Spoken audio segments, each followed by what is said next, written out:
Welcome to your latest Nottingham Forest news. Coming up on today's episode, is Morgan Gibbs-White set to receive a new contract at Forest? Reports that Sangare is out injured. Dominguez, is he still on the list for Galatasaray? And the shipping containers are going up. All this and plenty more coming up today on your latest Forest news. Let's get into it.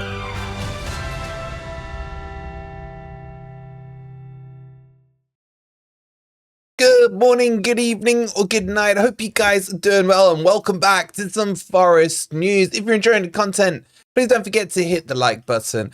Subscribe to Forest Fan TV if you are new, and you guys have been munching up the tickets from Football Prizes for this beautiful away kit with an Insta prize win of the current home kit as well. Go grab the last few tickets if you want them. The link's pinned in the comments or scan this QR code. Okay, there's lots and lots to talk about. I'm actually going to start off with the Sangare story, so let's jump into that. Okay, so let me tell you about this Sangare story, because there are reports coming out from the Ivory Coast that he has picked up an injury. He's flown out there for the international break. By the way, let me know in the comments down below. Do you give a damn about international football anymore outside of World Cups and Euros? And obviously we care now because Morgan Gibbs-White, which we'll talk about. But put that to one side. Would you rather the Premier League just continued to flow? Or do any of you actually like international football? Anyway, back to Sangare. So, reports are that he's picked up a minor knock. Now, he flew out on Monday, they checked him out, and apparently he's come back to Forest to rest up. Now, I don't know if these are true or not, because there's some conflicting stories.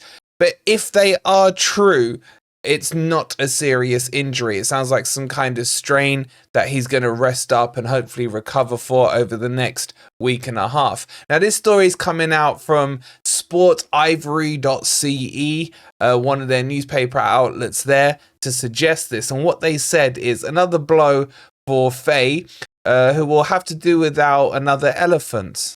I love that nickname for the Ivory Coast. Retained amongst the 25-man squad, Ibrahim Sangare was forced to declare forfeit, although present in Abidjan at the regrouping on Monday. The Forest England midfielder came to have his injury noted this Monday, that was the 2nd of September, by the technical staff, and is basically gone back to Nottingham to rest up. So, I don't know how true this is, but there's a few reports of this. There's been nothing talked about it on this side of the pond. But it's a point that, needs to be addressed. Because what happens if Sangare is actually injured long term, God forbid? I still think we missed a trick by not getting another CDM in to cover that position. Andre, who we're linked with, who's ended up at Wolves, is a cracking player. And I would love to have brought him in. But with him gone to Wolves, with Forest not getting a backup, realistically, we're looking at Ryan Yates as the backup. Now, it's not the worst scenario. Ryan Yates can do a job there. But I do worry about that position going forward. And I hope these reports are wrong. And if they're true, I hope he's broken a toenail or something. But that's the update on Sangare. Get your thoughts in down below. All right, so let's talk about my boy Morgan Gibbs-White, who has obviously been called up to the full England squad, being the last player since Pearce and Stone to be called up with it, apart from Henderson technically as well. And he is like a kid in a sweet shop. All these videos emerging about how he's, just the smile on his face makes you smile. He's fulfilled his boyhood dream. He's really close mates with Angel as well. And you've seen them communicating, both being called up at the same time. So it's lovely to see. But there is a lot of hype being pushed on Morgan Gibbs-White from the England camp.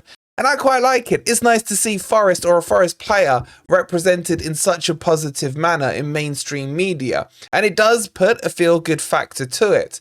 And I think he's probably going to get some minutes for England. I've seen Cole Palmer's pulled out, Foden's injured, Bellingham's injured. So there's a good chance that he could play in Lee's new team as well.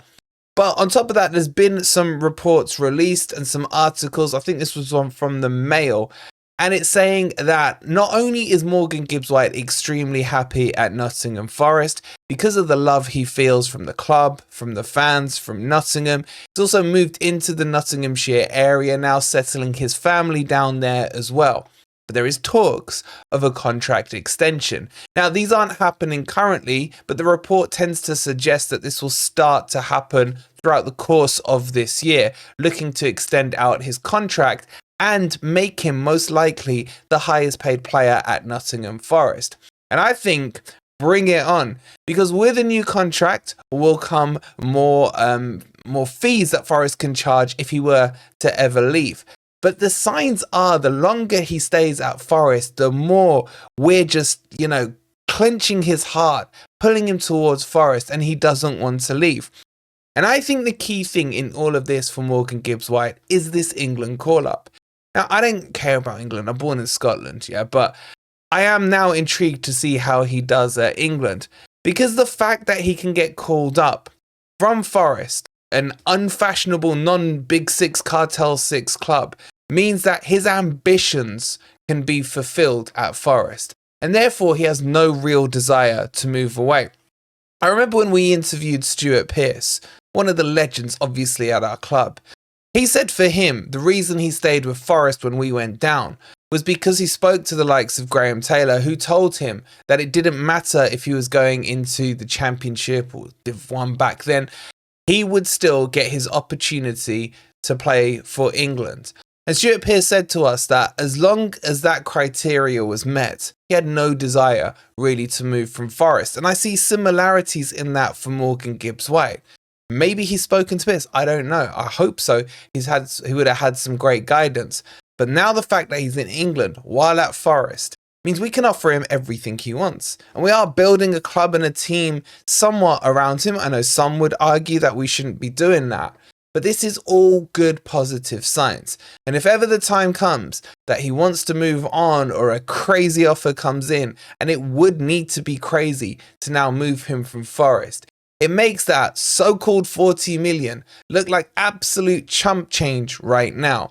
So let's see how he gets on. Let's hope he doesn't pick up any injuries or knocks. And let's hope all the players that have gone on international duty come back the way they left. But it's absolutely great news for me, and I want your guys' thoughts on it down below.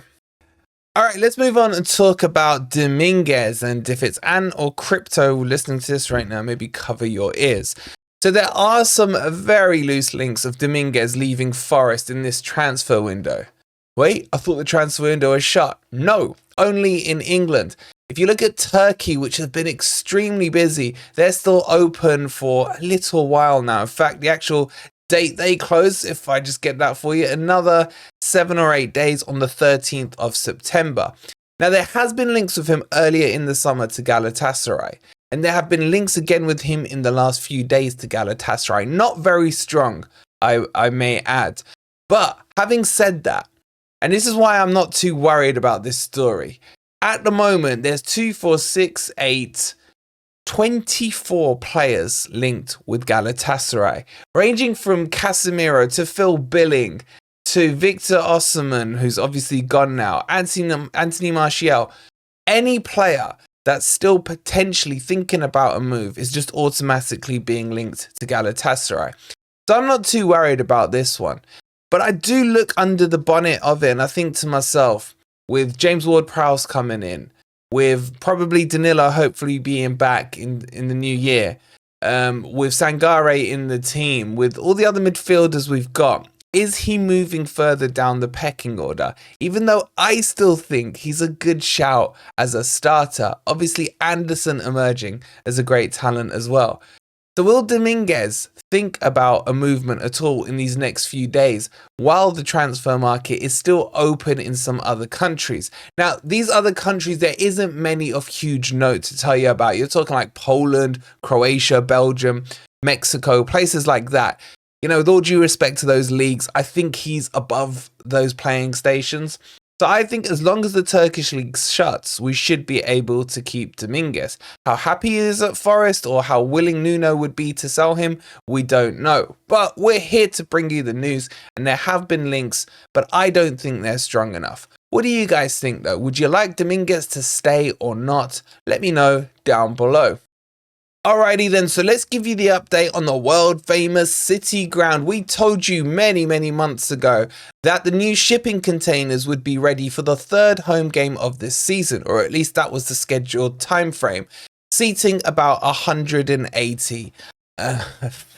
Look, the all ins and outs of it, we won't go into right now on everyone's thoughts on it, etc. But shout out to Phil on Twitter. Make sure you're following him at Phil_from_NG, who literally makes me jealous every time he posts a picture. Go have a look at where he lives. And these are the videos that he's taking. So if you want the day-by-day update on the shipping containers, he's the man for you. So massive thank you, Phil, for letting us use your footage. Now, you can see these shipping containers are starting to come together. But I'm being honest with you, they look quite narrow to me, and I was expecting them to fill out the whole segment in between the stands. Maybe this is just the start of it and what have you. But the whole design of these shipping containers is so they can be erected quite quickly and put into place and done cheaply. Now, our understanding was, as we said, that this is going to cost the club about £2 to £3 million to put up in place. Could this have been money well spent on, say, hot water, for example? Again, another discussion. But we believe as well they will be just executive stands at a really high price, generating a lot of corporate money and income for the club. But my worry is, how will it finish and how will it look aesthetically for the City Ground? Will we lose a little bit of that City Ground charm? So we'll keep you posted. Phil will keep you posted on Twitter as well, so make sure you're following him. But we still expect it to be up by the third home game. Now, with the high winds that we've had in the UK over the last 24 hours, that slowed down the crane and what can be pulled up and what have you. But it is quite fascinating to see how these pieces of the jigsaw puzzle are being put together. So go check out the latest videos on that. And that, ladies and gents, brings you up to date with your Forest news. Not as exciting as a transfer window, I know, but don't shoot the messenger. If you're enjoying the content, please don't forget to hit the like button. Subscribe to Forest Fan TV if you are new. And we'll see you on the next video. Come on, you Reds.